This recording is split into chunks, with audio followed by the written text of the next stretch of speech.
Hi everyone, it's me, Sandy Cruz of Sandy K Nutrition, Health and Lifestyle Queen. For years now, I've been bringing to you conversations about wellness from incredible guests from all over the world. Discover a fresh take on healthy living for midlife and beyond, one that embraces balance and reason, without letting only science dictate every aspect of our wellness.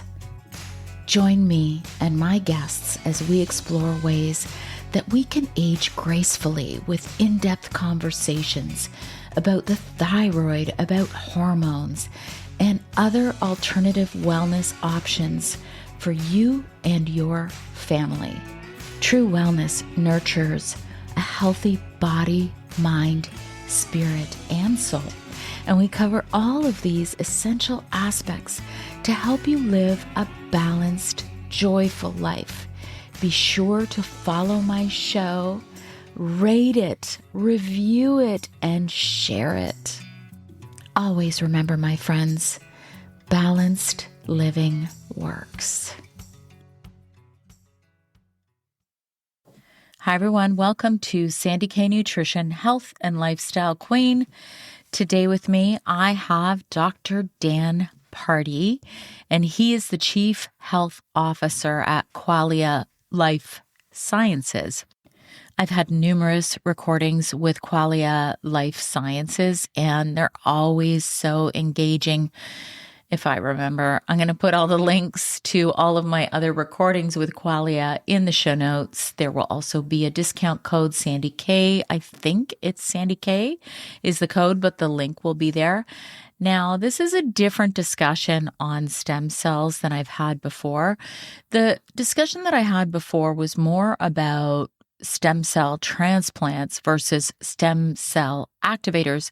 Oh, actually, I did do another show about stem cell activators as well. I find it really fascinating. I find the research really fascinating.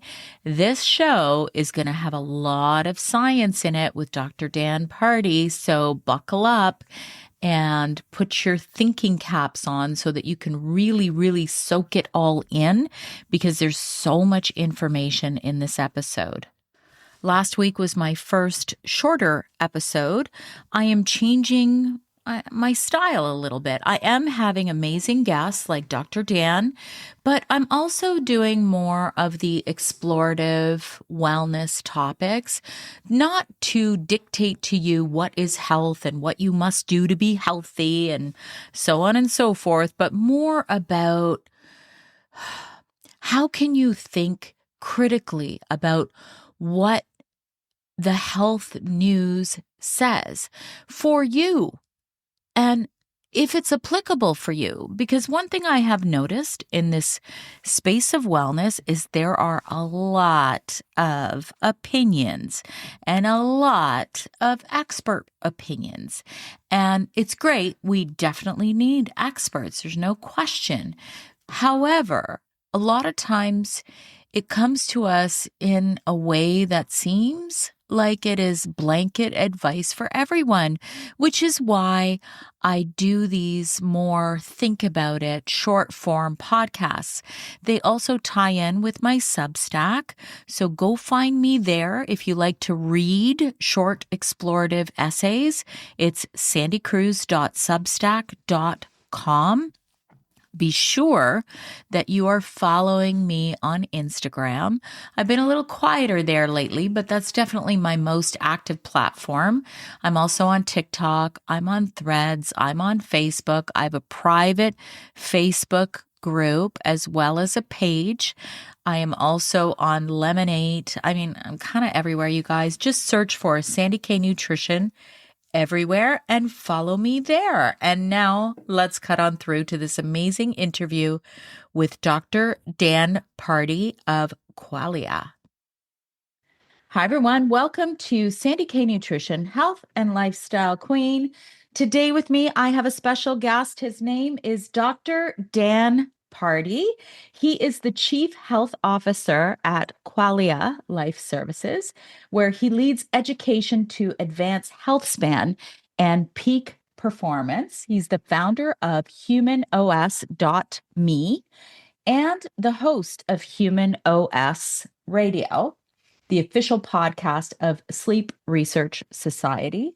Dan has advised elite military units, Fortune 500 companies, and startups through his consultancy, Vivendi Health.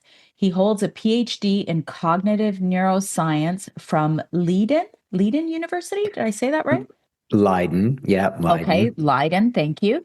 He Hmm. holds a PhD in cognitive neuroscience from Leiden University Nailed it. and Stanford, and speaks regularly at events like TED Talks, VC firms, and the Institute for Human Machine Cognition. And today, our talk is all about stem cells and how this research can change the face of health and wellness as we know it. And most of you guys who've been following me for a while know I think this is maybe my third show on stem cells. As Mhm. most of you know, I like to always have authentic conversations with integrity. And also, things change. I mean, I've been around for a while, so things change. And this is new. I know it's new from Qualia. I'm excited. I've started using it. So Mm. I'm really excited to hear about the newest research on stem cell activation. So, with that, welcome, Dr. Dan. Thank you. Thank you so much for having me, Sandy. It's great to be here. Yeah. So, one of the things, of course, I always like to start with is asking my guests, how did you get here? How did you get into this space? I think it's always important to the conversation. Yeah. Yeah, I love that as a founding question. So I've been interested in health my whole life, and I've tried to pinpoint when that began. Probably when I was younger, I was into sports. I cared about performing my best, and I unfortunately got a couple of injuries early on. And I think that might have been fortuitous in a way because it started me thinking about my relationship with my body at that time. How do I get back onto the playing field? How do I heal? And from that point on, after I dealt with those injuries, I almost became like the de facto sports performance coach for my entire team, whether it was soccer or basketball. So I was always reading about and researching ways to, improve my performance. And then that led to a very authentic interest in physiology. I went on to pursue a master's in exercise physiology at Florida State. And then I did a variety of things. I didn't know what I wanted to do. I worked in bioinformatics, I was a part of a company called Double Twist, really exciting company in the race to sequence the human genome for before anyone else. So we had, raised $75 million and ended up creating these products that were where we'd work with pharmaceutical companies to help them use genomic data in the drug development process. So it was very technical, very cool work we were doing. Then I went into the pharma business for almost a decade. So I worked in sales for about a year, but my interest was really on the science side. So I ended up becoming the first member of medical affairs, which does post-marketing scientific support for products. And that where I worked was in sleep. And that's where my interest in sleep, I knew nothing about sleep. And all of a sudden I was fascinated by it. And so the condition that we were working on was narcolepsy, which is, most people think of it as excessive sleepiness, but it is that plus some other symptoms as well. And there wasn't really great medications. And so we were trying to help improve their quality of life and reduce their symptoms. And so, for that company, I ran a research grant program. I started an outside organization called ISRA, where I created an executive committee with representatives from big names, and we petitioned the FDA to change the guidance for how to employ best practices in these types of grants. And anyway, so that was great work. I really loved it. But working in sleep, I then had my own questions. Like, so I decided to pursue my PhD, and it was right at the time when quantified self technologies were coming into the market, and the ancestral health movement was taking off. So the idea of the paleo diet. And so I started my PhD, but I knew that I didn't want to become a lifelong researcher. I knew that I wanted to be working in more of the public health sphere, doing scientific wellness. So I finished my PhD. And by the way, I did it because I also was so curious about like answering some questions that I had around ecological sleep loss. So if a lot of sleep studies, what they'll do is they'll give you one full night of sleep deprivation to then see how whatever parameter of interest changes in response to no sleep. But what I was more interested in was, well, that's interesting because you can test the capacity here to, does sleep actually affect this? But what's more practical is what if we just lose a couple of hours here and there? Does things like eating behavior and decision making, do those things change in response to what's much more normal in society? So those are the questions that I asked. And then all the while I had started to create my own behavior model. So I dissected well-known behavior models in the world, and I then rebuilt my own called the Loop model to adopt and sustain health behaviors, presented that at Stanford Medicine X and Health 2.0 and some other conferences. And that became the basis by which I tried to operationalize a health tool called humanOS to then make people smarter, more knowledgeable, wiser about their own health practices. And then so did that for a long while. That's where the podcast came into play. And I started my podcast back in 2014 because at that time, what I was missing was a direct conversation with the researchers who did their work. A lot of times it was interpreted through a person who was a personality who, had varying degrees of knowledge in different areas, but was oftentimes a good communicator. And I wanted to go right to the source. So that's why I started my podcast and interviewed over 100 professors in the health sciences, and it was great. And then I grew up in Northern California, moved to Texas in the early 2020s. I became the chief health officer for a large brand, $500 million brand called Restore Hyper Wellness, and they were democratizing these ideas of like sauna and cryo and compression and red light, all ideas that I think have a lot of potential. And so that was great. Now, company ended up going in a direction of performance medicine, which I think is really interesting and cool too. But I am firmly more interested in what I call scientific wellness. So that how lifestyle supports our health. And then I joined Qualia about a month ago, maybe a little bit more now, maybe two. And I've been friends with the company for a long time, and I've really admired how they do their job, how they see their responsibility in the space, the products that they make. And they were looking for somebody who would be able to communicate the science around all the products that they're creating and beyond. And it just felt like a really good fit. So now I'm here and the chance to talk with you. Awesome. Wow. You've done a lot, Dan. And, you know, about Qualia, I have a long-standing relationship with them and I love their products. And Yeah. I've been also supporting them for many years. I've had many conversations with other doctors, practitioners within the Qualia space. So, Hmm. wow, you've done a lot. I mean, and even the sleep, you see so much about sleep nowadays. And like almost, if you're scrolling through Instagram, you're seeing all of these like sleep coaches, sleep coaches. You could see I've got my devices on. Yeah. I listen, I'm a big believer in not just tracking, but Yeah. resolving, right? Like Yeah. so, and obviously I I know that you would support this. It's so bio individual. Like what Yeah. works for you may not work for me. I'm a 55-year-old menopausal woman. Of course, sleep is going to Mhm. be a factor in my life, right? So Yep. anyway, I think And that that applies to just about everything. So I really appreciate right. your comment about our individuality. I actually just posted about that today, Dan, Oh, nice. because I'm like, there's a new documentary out and it's really fascinating. Mm, I started to watch it and I'm like, oh my God, yes.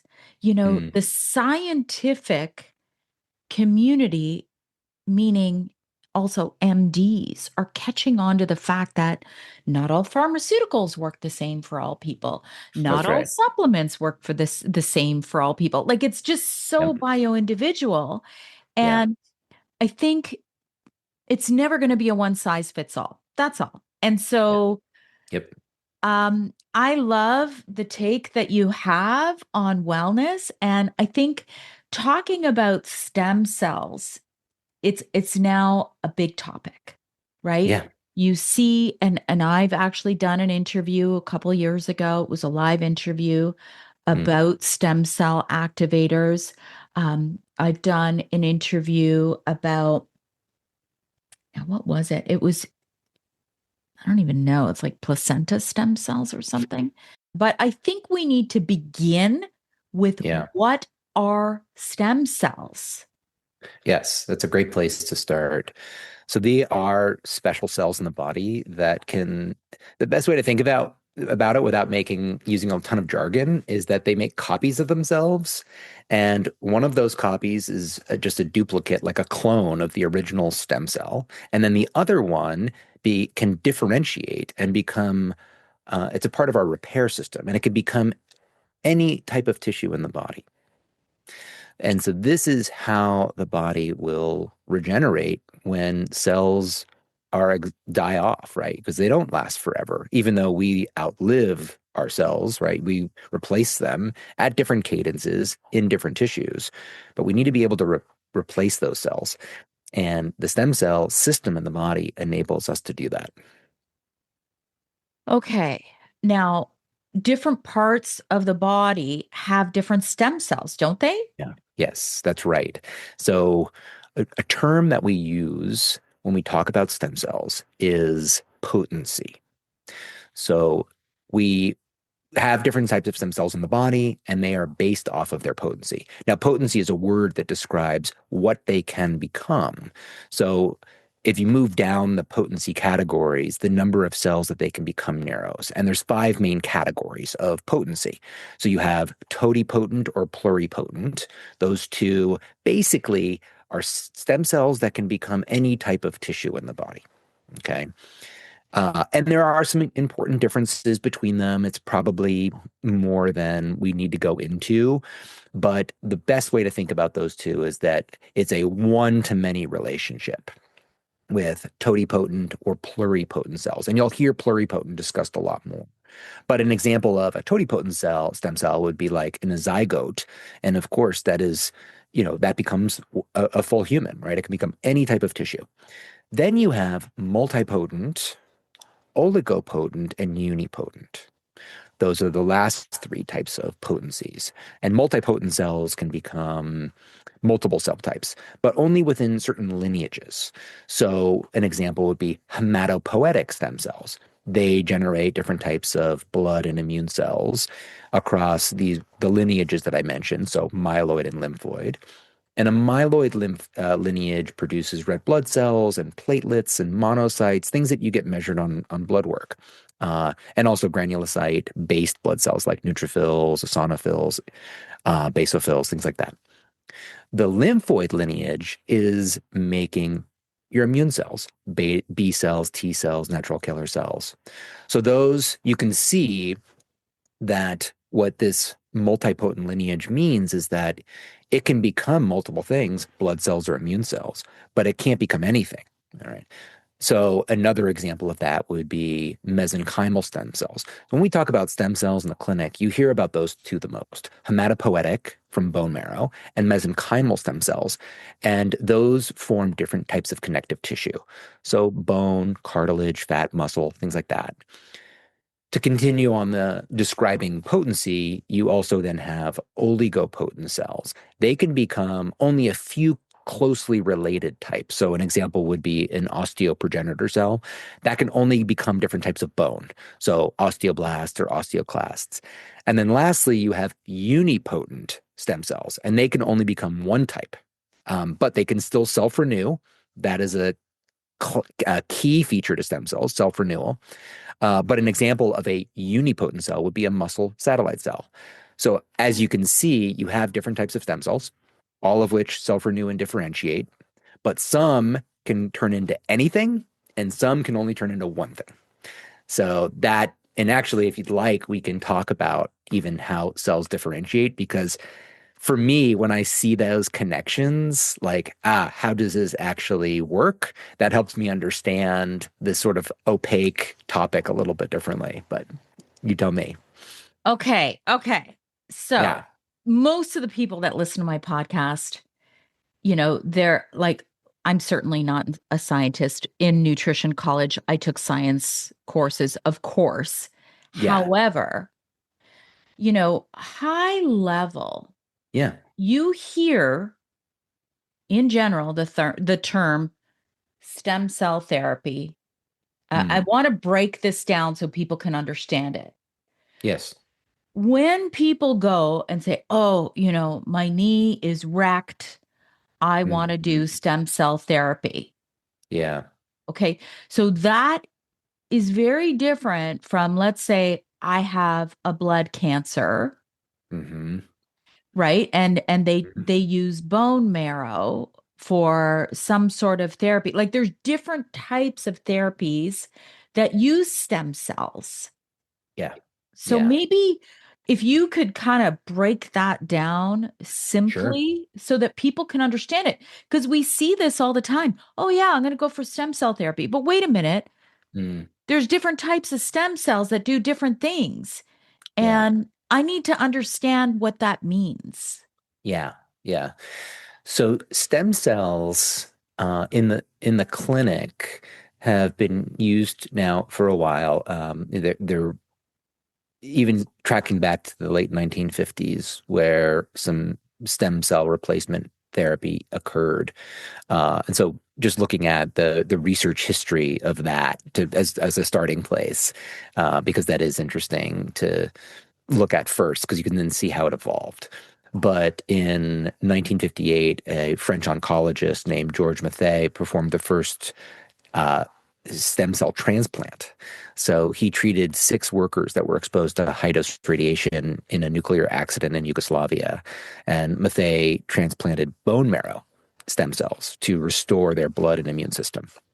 Okay, so we Ah, were just talking about hematopoietic stem cells and how they can produce blood cells and immune cells.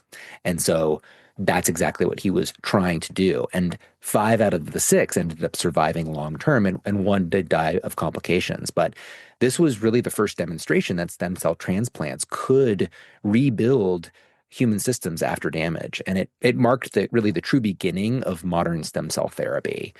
Now, from there, we have, the 2 groups that typically get anything new once it gets into the commercial area are very wealthy people and athletes, right? Those are like the 2 groups. And we learn a lot from athletics because what typically happens is that good scientists in that space start to use technologies prior to the very slow time course that can sometimes occur with other types of therapies where they have to go through all these levels of validation prior to getting standardized, which would mean it's implicated uniformly through our entire healthcare system. And that can be really frustrating for a lot of people because there's a 20-year delay, oftentimes, if not more, between the science that shows promise in an area. And I would actually say the time scale is even beyond that. Like when we really know that something is efficacious. And so athletics will tend to start using those types of things much, much earlier than being spread ubiquitously through a healthcare system. So, yes. So then going back to your question, so that was really the first demonstration of stem cell replacement in the body. And you saw very positive outcomes there because it's likely that all 6 of those folks who were exposed to that radiation would have died otherwise. But they were able to replace the stem cells, able to restore the immune system, and that had a very positive effect. Nowadays, you might go and get your own stem cells removed from your body, and there are various ways to do that. Again, they'll either be mesenchymal stem cells from fat or hematopoietic stem cells from bone marrow. And then they will be concentrated and put right back into the body where they can have a regenerative effect. So that is pretty exciting. And I've spoken with orthopedic surgeons who use this, and the guy who I know here in Austin, who I have conversations with about this, he's really he's seen great things in the clinic. He really likes, he's like, yeah, it really, really work. Like I've tried, it's not the first thing I try. They're pretty expensive. It might be $4,000 or $5,000 a therapy. If you've got, let's say two sore feet that you need to have addressed for various reasons, then, it's getting close to $10,000. It's expensive. Um, and this can be more expensive than that at other places.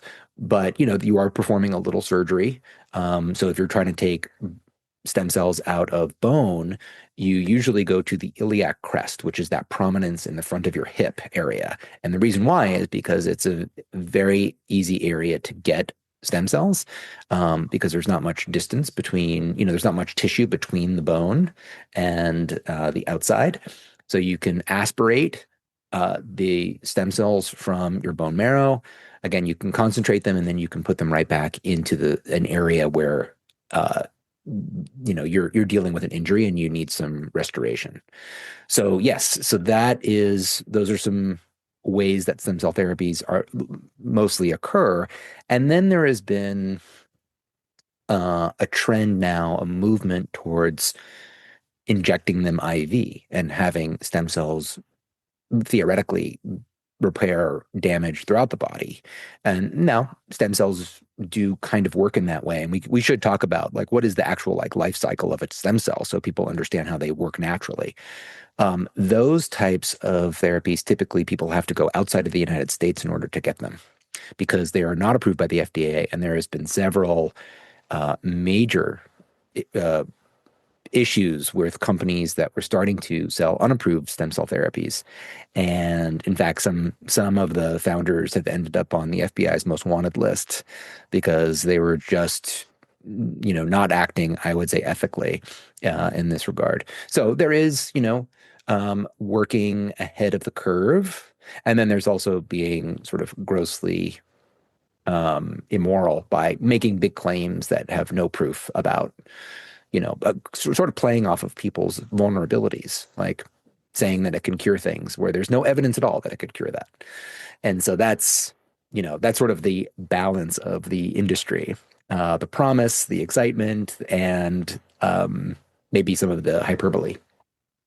Okay, I have a couple of questions. Yeah. With Is it true that, people who say, okay, I'm going to go and get stem cell therapy, I have severe arthritis in my knee, I don't want to have knee replacement, you go, you have the whatever, it's like a small surgery. What's the Yeah. success rate of that sort of thing? And can't stem cells get too old? Like meaning like if I'm like 80, are my stem cells any good to do that with? Yeah, that's a really important question. And the general thinking is that younger stem cells uh, are going to be more effective because if your stem cells are exhausted, which is a term that is now used to describe what happens to stem cells as we age, and we can, of course, go into what that specifically means, then would simply taking out old stem cells and putting them back into the body really do much good, right? The older you get, the more you might need them for some osteoarthritic pain in your knee, as the example you used. Uh, is that going to be helpful?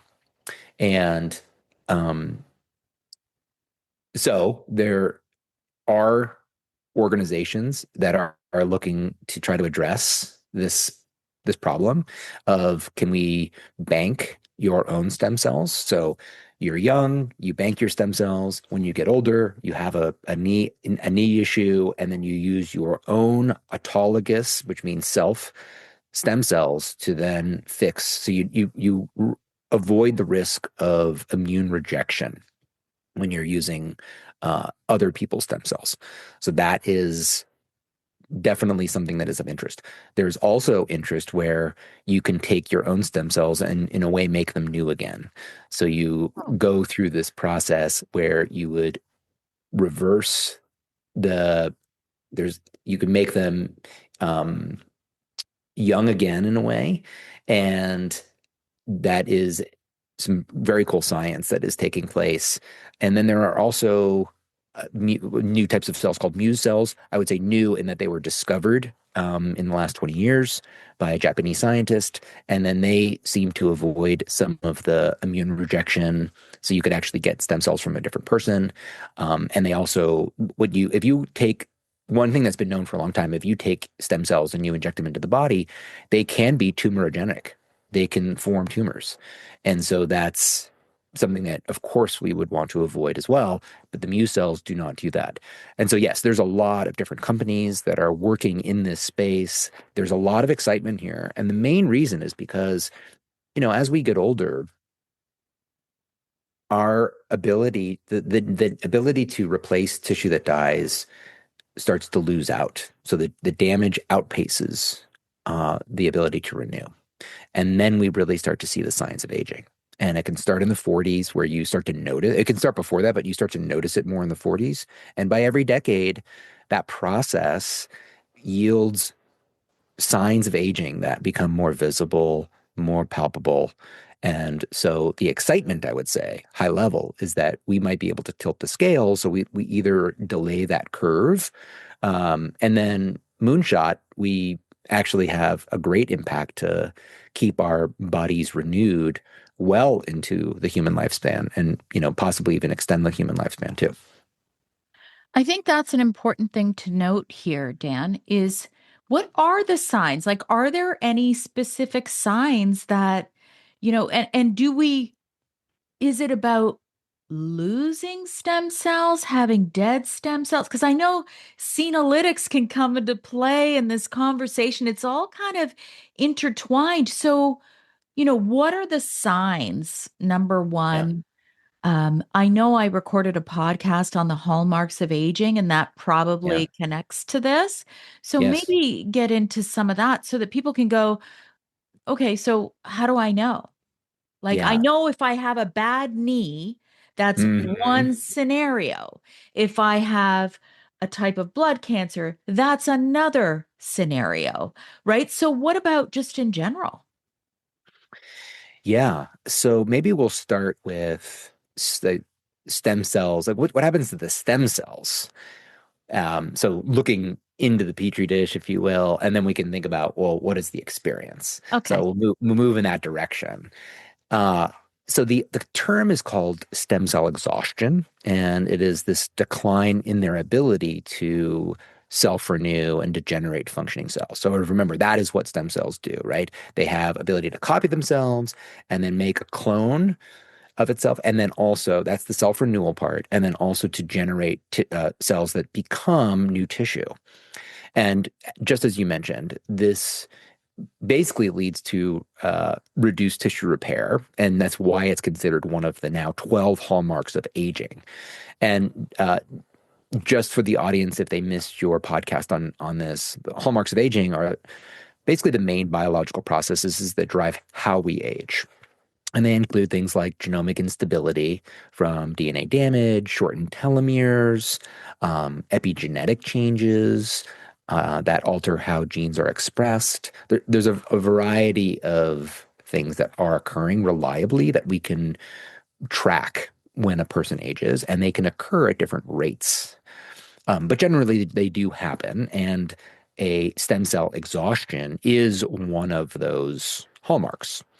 And so if we then look at, all right, so what happens with stem cells in particular? I mean, another major hallmark of aging is chronic inflammation. And so this elevation, now I do want to say something about inflammation. It's sort of thought of as a dirty word. Inflammation plays an extremely important role in the body, right? It is doing something functional in the body. So what we really care about is a dyshomeostasis of inflammation, which means our inflammation system, our inflammation communication system is out of balance. And the reason why we notice higher levels of inflammatory markers is because they're having to try to speak louder to get their message across. We're developing resistance at cells that are hearing those signals. And so the volume of those signals has to rise. Now, why is this problematic? Well, for example, in aged muscle satellite stem cells, which you talked about earlier as unipotent stem cells, when you see an increase elevation in inflammatory markers like IL-6 or TNF alpha, then that will cause stem cells to differentiate into myoblasts too early. Now, a myoblast is a precursor muscle cell. And so it's like, on the way from a stem cell to a fully functional muscle tissue cell, there are these intermediate steps. And that precursor cell is one of those steps along the way. But what ends up happening when inflammation causes them to differentiate into that liminal step too soon is that it prevents the self-renewal process. So they confuse into fibers, but what it ultimately does is reduces the stem cell pool and impairs regeneration. So that's one issue that is related to stem cell exhaustion. Inflammatory markers cause dysregulation and reduce self-renewal. Another factor would be increases in oxidative stress that can damage DNA. Another hallmark of aging is mitochondrial dysfunction. So when you have mitochondrial dysfunction, and mitochondria are the internal organelles in your cells that make energy, and when those get impaired through a variety of mechanisms, then that is going to increase the amount of oxidative stress, which increases the amount of DNA damage. And then that too is going to harm self-renewal of stem cells, and it's also going to impair existing stem cell survival. So it makes the ones that are alive not be able to replicate and not be able to survive. All right. So that's another aspect of the exhaustion that we experience. Another key one is that if you repeatedly activate stem cells, then that's going to cause a depletion of your stem cell reserves over time. You do not want to be constantly driving new stem cell creation because they have their own life cycle. So we're not trying to override the natural system. We're trying to support it. And I think that actually kind of will come back to how we formulated our product, right? Constantly driving the proliferation of stem cells, it can itself lead to stem cell exhaustion. All right. And then there's even things like epigenetic drift, which is these random marks to the epigenome that disrupts the stable gene programs that will kind of reduce the identity of stem cells and the regenerative capacity. And so I know that there's some terms in there that we haven't really described yet. But there's even more things, and I think more would be too much, but that you can now see lots of stuff that's occurring during aging that is also now aging stem cells themselves, which is a part of also the experiential effects of aging too. So you can see all of these hallmarks of aging aren't acting independently, but they're influencing each other as well. And stem cells is involved in that mix. Yeah, and it does get complicated. So, that's Yeah. why for me, I think it's important that people listening just have the basic knowledge and understanding and know how it would apply to them and where it would apply. One thing and maybe this is jumping around, Dan. I know we talked about this. We don't want to jump around too much, but you said something that just Yeah. triggered this question in my mind Yeah. about like almost like an overactivation. Yeah.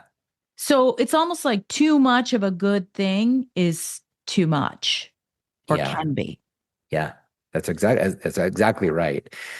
So, I think this would probably be a good time to just talk about like what is the natural life cycle of a stem cell. Sure. So it puts things in context because if you don't understand what the natural process looks like, then you might take out a portion of it and say we're going to just drive this one portion of it, and that might seem good in the absence of a full understanding of how they really work.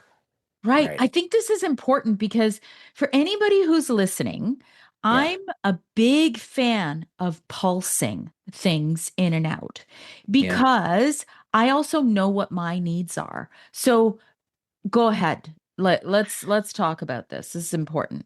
Okay. So we talked about different types of stem cells, their potency, which means that they can become different things.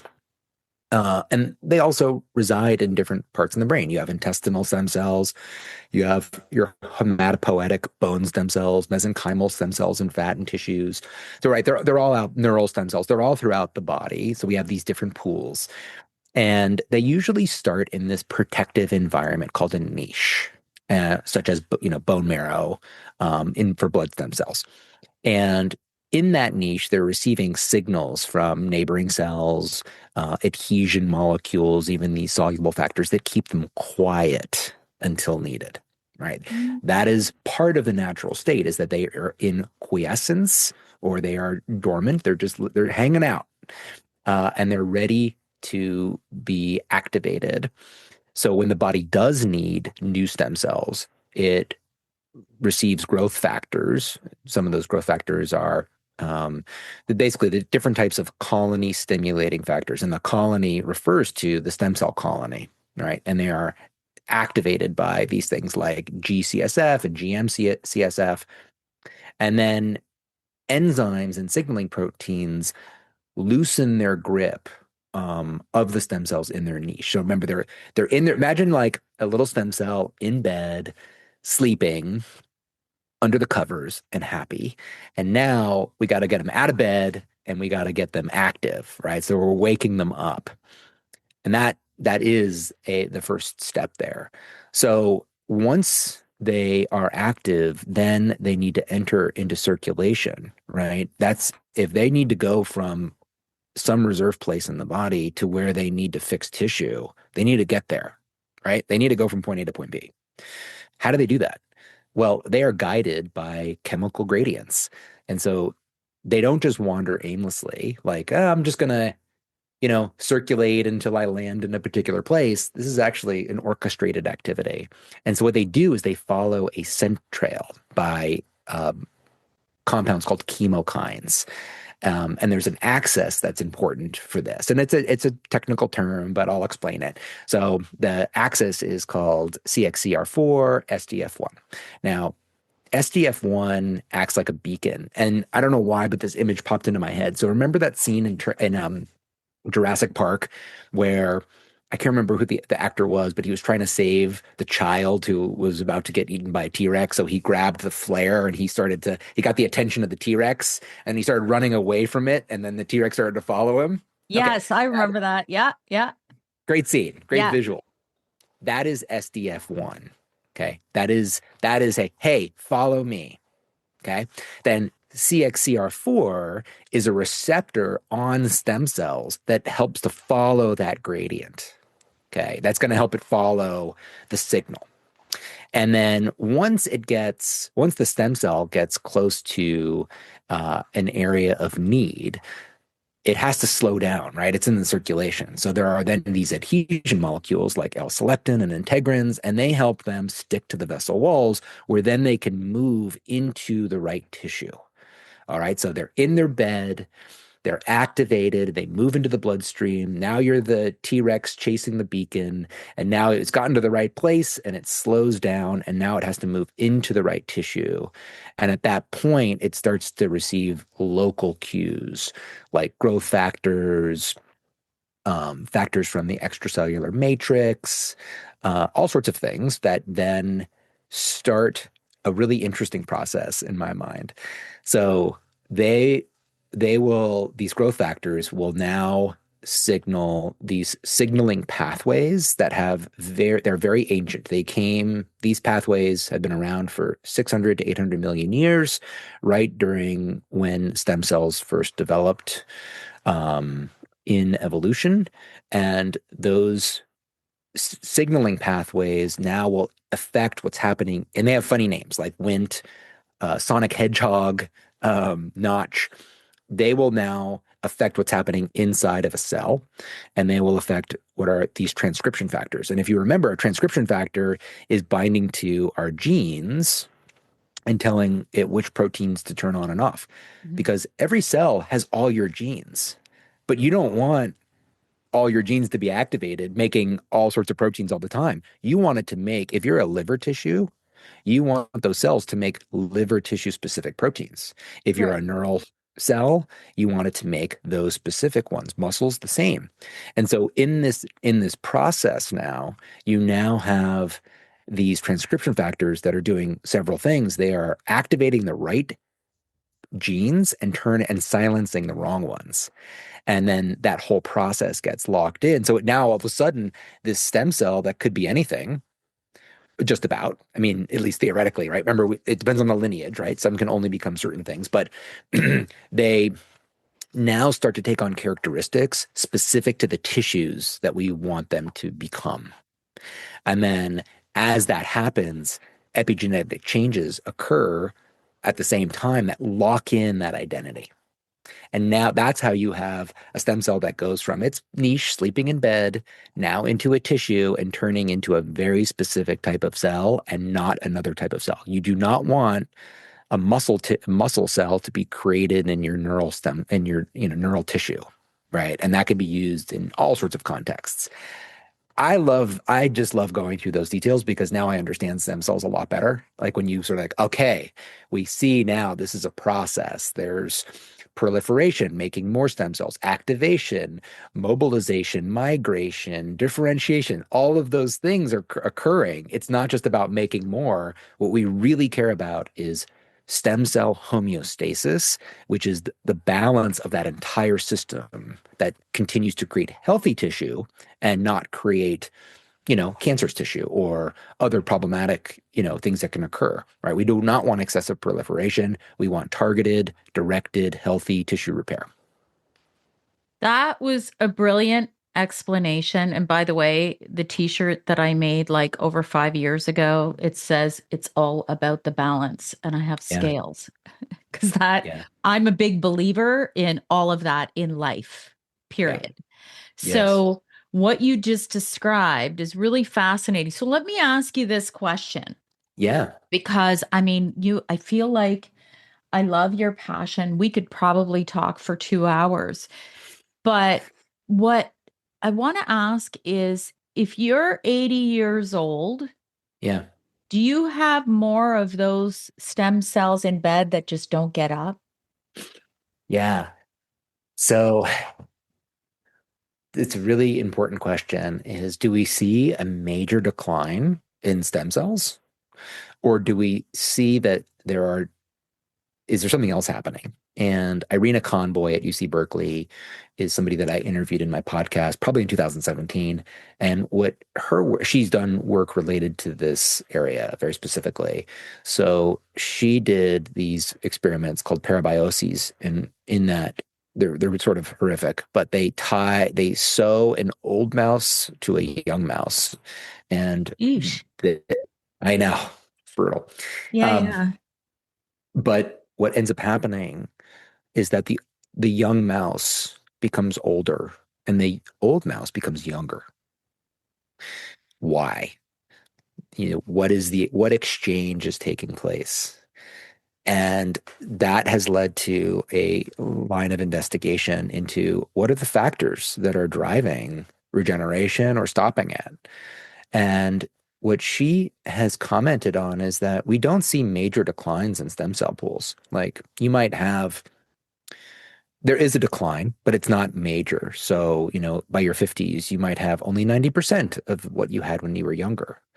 So, still plenty. So, there is a decline, but not dramatic. What happens with stem cell exhaustion has more to do with the niche. Remember, the niche is the environment in which they live.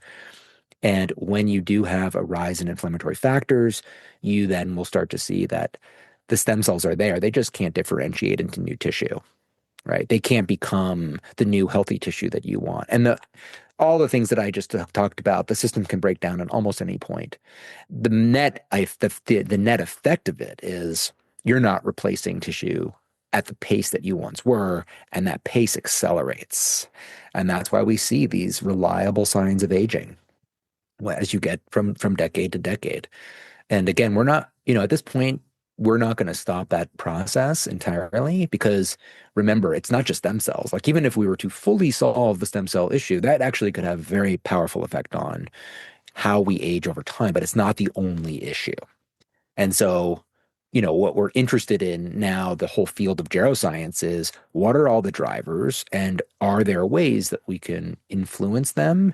And all of the smartest minds in this area realize that it's not going to be a silver bullet. It's not going to be one pill that does it all, but rather we're going to have to try to address these one by one. And hopefully we can work at the most consequential hallmarks of aging and influence them in a positive way. And we already know we can do that through lots of things related to lifestyle. And that's why we talk about it so much because it matters. So what we really care about is can we then do things that go beyond that? Like I never want to give short shrift. I mean, even if you recall from the beginning, my interest lies in scientific wellness, like understanding how to use lifestyle in a way, foundational almost feels like it's not giving it credit it deserves. It's so powerful but yet it's hard to do. And yet at the same time, I'm still interested in how we can go beyond that, right? How can we then take it to the next level? And that's where the science of this stuff is so exciting, particularly, with stem cells. But I just wanted to make that comment that it's going to be a suite of solutions that get us closer to where we want to go. So, just to kind of fast forward, I think most people who listen to my podcast already got that down in terms of you want to sleep, you want to eat whole Yeah. real foods, you want to move your body, you want to Yeah. limit alcohol and smoking. Like we kind of all have that down. So I think Good. it's a really good time just to kind of, touch on stem cell activators, because that's kind of going above what you were saying Yeah. Yeah. and how they work. And so for me, Dan, like I think of it as like, what? You can actually take a supplement and you swallow it. Like it's like whatever. So I know that Qualia's formulation is 6 capsules a day for only 4 days because it goes back to what Mhm. you were saying about not overstimulating Yeah. that activation, but just helping it along. Maybe helping the ones that need to get out of bed to get out of bed and do their thing. Does Yeah. does that make sense, Dan? Absolutely. That's how we see it. So the reason I think it's so important to discuss that life cycle of stem cells is because we not only does it help you avoid over fixating, over indexing your solution into just one aspect, which if your focus is entirely on improving proliferation and activity, remember that's one of the things that can cause stem cell exhaustion, overusage. You don't want that, right? That's not how stem cells work, right? They have to stay quiet in their niche. So again, going back to our goal is more about how do we maintain stem cell homeostasis or health, right? Now, health is the ability for the body to maintain an evolutionarily derived function. And so the body knows how to maintain stem cells. We just lose that ability as we age, right? In the process of homeostenosis, which is this general decline that we all experience and we know. And, some animals, as soon as they reproduce, they die, like salmon, right? They live up to a week and then they're totally dead. We have this protracted period where we stay alive after reproduction window, whether we reproduce or not, but the window in which is most common that humans do reproduce. And that is because we continue to play a vital role in the survival of offspring, even if they're not our, direct descendants. It could even be within the tribe. That's the Yes. evolutionary context. And as a result, this is important to mention. The body doesn't actually necessarily, it has different priorities across the common life history, which is every animal has its own life history. And a part of life history is how long we tend to live. So, you know, we live around 80 years. Some people can live more, some people less, but that's like the average, approximately. Maximum human lifespan is thought to be 125 years old. So that means that we can't live beyond that. I believe the oldest surviving person lived up to 122 years, Jean Calment, which is amazing. But that's well beyond how most of us live, how long. But, a house mouse lives a year and a dog lived maybe like 13, right? So is it because our biology is so much better? No, it's because our lifespan is shaped by evolution to live a particular time, and all of that comes back to the successful reproduction of new versions of humans. Because evolution doesn't want our bodies to live forever. That's not a failure of evolution. It could if it wanted. Rather, it's trying to just renew the cycle of being. So reproduction is important. Now, I say that because whether that doesn't mean that you have to have children. That's just evolution's goals. Your goals as a human can be totally different, right? Totally different. But it's important to understand these things because it does shape what we understand about like how we live and when we age. Now, aging, yes, these things do occur, these declines, but we still have enormous value to society by accumulating wisdom and knowledge. Our body's just no longer putting that much energy and resources into maintaining full health, which is really useful for signaling health for reproduction. Now it starts to prioritize other things like accumulation of knowledge so that we can share that with younger generations. That's a really cool outlook. And you still have to work hard at it, at being healthy so that you can do your job and take care of society. So that's a little extra context there, not exactly related to your question. But going back to stem cells and what we do is that we are trying to maintain balance. We're not trying to say we know better than the system and we're going to constantly push out stem cells. And so, yes, there are things in our formula that will improve proliferation, which proliferation expands the numbers of stem cells through division. And then this is going to maintain a steady pool of stem cells to meet our ongoing repair needs, of which we have many. Okay. Then there is the activation side. That's going to wake up the dormant cells in their niche and put them into action. And that means that basically more stem cells are ready to repair tissue after stress and injury, right? So there's making more, and now there's waking them up, and now we have to mobilize them. So there's enough of them there, they're ready to go, and now we got to get them to where they need to go. And so mobilization moves the stem cells from, let's say, bone marrow into circulation, or from their like resident pool into the circulation, and then that means that they can have much wider distribution. So the repair signals can actually reach the tissues. Then they migrate into the new area where it's needed, and then they differentiate. We talked about all of that. And then, of course, there's protection, right? So another thing that we considered in the formulation in creating our formulation is how do we protect and shield those stem cells from oxidative damage, DNA damage, cellular senescence, other hallmarks of aging, and keep them healthy, right? And the real effect there is basically longer lasting and healthier stem cell function across the lifespan. And then, of course, we also want to support and promote self renewal, which is, if you remember, the two hallmark characteristics of stem cells is their ability to make a copy of themselves, and then the other is to differentiate into tissue. Well, we've already talked about and seen areas where the stem cell, because of inflammation, can actually make a new differentiated cell. It can make a tissue cell, but it can no longer self-renew. That's going to shut down the repair capability of the body. So those are all of the things that we considered when we thought about making our formulation. And 4 days a month is a time, like you said, we don't really want to be doing this in perpetuity day by day.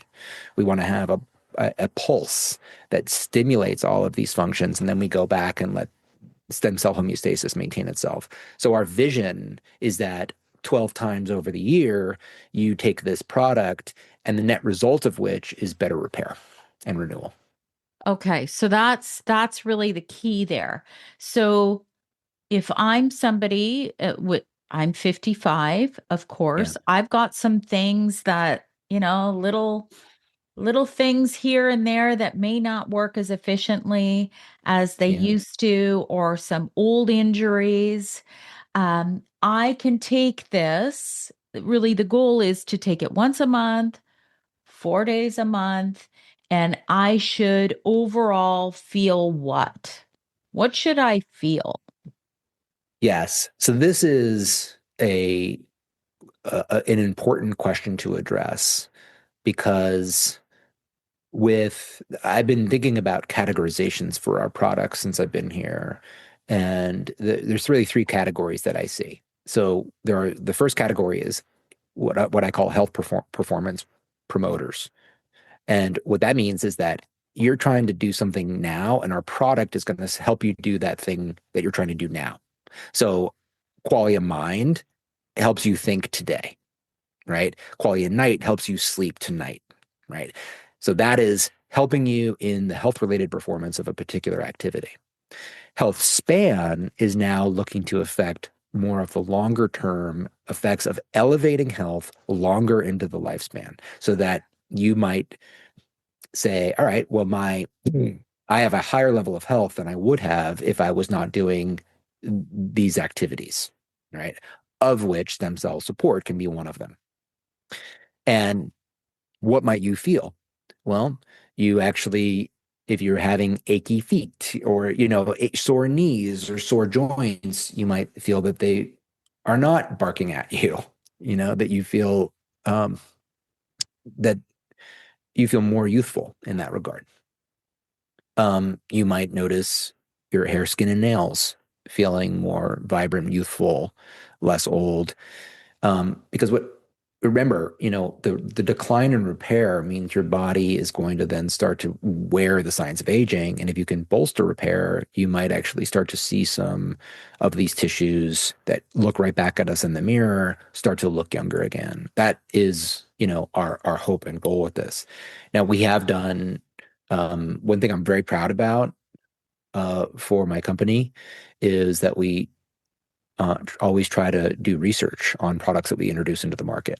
So instead of just making claims, we say, all right, how can we test this to see if our ideas, like the science fills every aspect of our development process. So what are the ideas upon which the formulation we make is created? We talked about that, right? Do we want to always be stimulating stem cells, or do we want to possibly be like appreciating and respecting the full life cycle, right? That was part of the scientific process. Then it's all right, well, what ingredients can do that and why? We have 15 different ingredients in our product, all of which, some of which are affecting, most of which are affecting multiple stages of the stem cell balance. Um, and so that was we screened hundreds of compounds, and then we have to make it's sort of the art of formulation, some determinations that say, okay, I think this group is really well supported for our purposes. And then with the last stage of that is then saying, all right, well, now we're going to put this to the test. And typically what we do is we start with, like with all research, you start with something that is easier to implement, like a survey, and which at this point we have conducted that, which is really important. Get it to the hands of people and see what they say about it. What do they feel? Did they like it? Did it cause any untoward side effects that we should know about? And then we might go into a pilot trial, which is like an open label type of a research study where it has more controls over it than a survey. And then we move into a double blind placebo control a study where now we are using the gold standard methods to assess efficacy of our products. And that is a process that builds over time. But I'm very proud that we do this, and we do this for all of our products. And in fact, Qualia just won the Science and Innovation Award from the National Nutrition Business Journal. And we feel really proud about that. And they gave us that award is because of the approach that we take to uh, formulating and testing the products that we bring to market. Yes, and safety too, because, Yeah. okay, Dan, I know you're extremely, scientific. I respect that. I am very much that person. Most people who follow me, they know I'm a little bit science, I'm a little bit woo. I kind of I sway, and I actually test, muscle test for supplements. I have never ever I've had situations where I'm like, no, my body doesn't like that. Mm, And because I am such a big believer in bio-individuality. And yeah. I will say I muscle test extremely strong. That's not to say anybody else will. I'm just saying for me, because my Yeah. audience knows I'm going to be honest Yeah. with integrity and talk about quality of supplements. I have had other situations whereby I'm like, I will not touch that. I won't put that in my body. I'm very Yeah. choosy about what I put into my body. So I trust Qualia's formulations. I've been connected with you guys for many years. And we got to wrap up because we're like, I don't know, an hour and 10 now.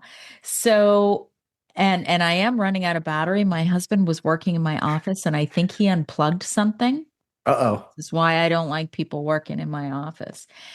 Um, but I do want to ask you if there's anything, because I just want to quickly touch on the senolytic with the stem cell because Yeah. I've used both and people like to stack.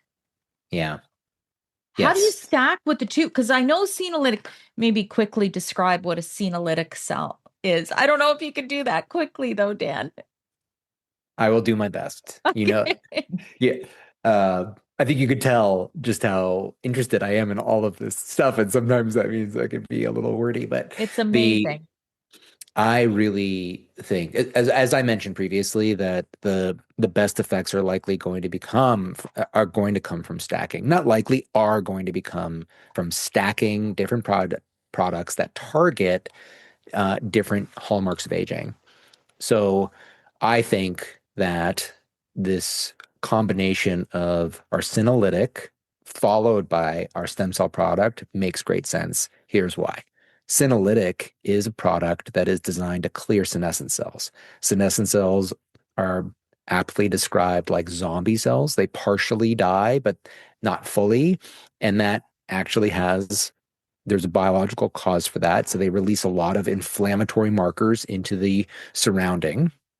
And then that triggers the immune system to come clean them up. But as we get older, we undergo immunosenescence, which means our immune system is less good at doing its job. So now you have what do you think that leads to?